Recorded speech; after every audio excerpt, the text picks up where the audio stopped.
បាទសួស្តីបងប្អូនទាំងអស់គ្នាអានេះខ្ញុំមកប្រាប់ពីរបៀបយើង share screen ទូរស័ព្ទចូលណាដំបូងយើងចូល setting មកយើង connect Wi-Fi អីឲ្យហើយសិនណានេះ Wi-Fi យើង connect Wi-Fi ហ្នឹងទូរស័ព្ទយើងក៏ connect Wi-Fi ហ្នឹងprojector យើងក៏ connect Wi-Fi ហ្នឹងដូចគ្នាណាបើ connect ខុសគ្នាគឺ share screen អត់បានទេណាហើយដល់ពេលយើង connect រួចហើយនេះ Wi-Fi ហ្នឹងយើងនេះយើងចូលមកយើងវាយយើងបោះយើងមួយណាយើងចុចមួយហ្នឹងមកហើយយើងវាយ password ចូលណាហ្នឹងហើយបន្ទាប់មកយើងយកអាពាក្យ application នេះណាហើយយើងចូលអារូបខាងក្រោមនេះ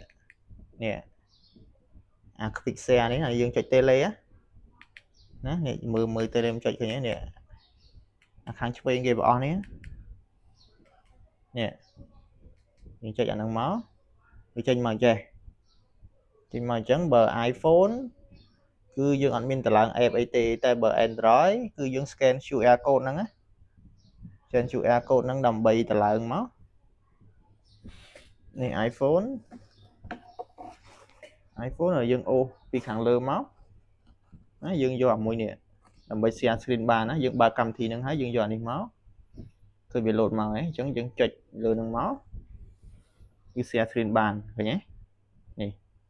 យើងចង់ចាក់អីចាក់មកបានធម្មតាអញ្ចឹងណាហើយចាំមើល Android ខ្ញុំបិទ iPhone មួយសិន Android យើង scan អា QR code ហ្នឹងមកនៅពេលដែលយើងinstall បានហើយនេះកម្មវិធីនេះ quick share នេះឃើញទេអានេះ Android ណាអញ្ចឹងយើងបើកកម្មវិធីមកអញ្ចឹងហើយបើយើង share បានណាយើងចូលអាកម្មវិធីលើទូរស័ព្ទយើងមកវាចេញមកអញ្ចេះយើងយកអាខាងឆ្វេងនេះមកអូខេចាំវាមក play ទៅវា load មកអញ្ចឹងហើយយើង back មកឲ្យវាចេញមកអញ្ចឹងនេះអានេះឈ្មោះ slide របស់យើងហើយយើងចុចហ្នឹងមក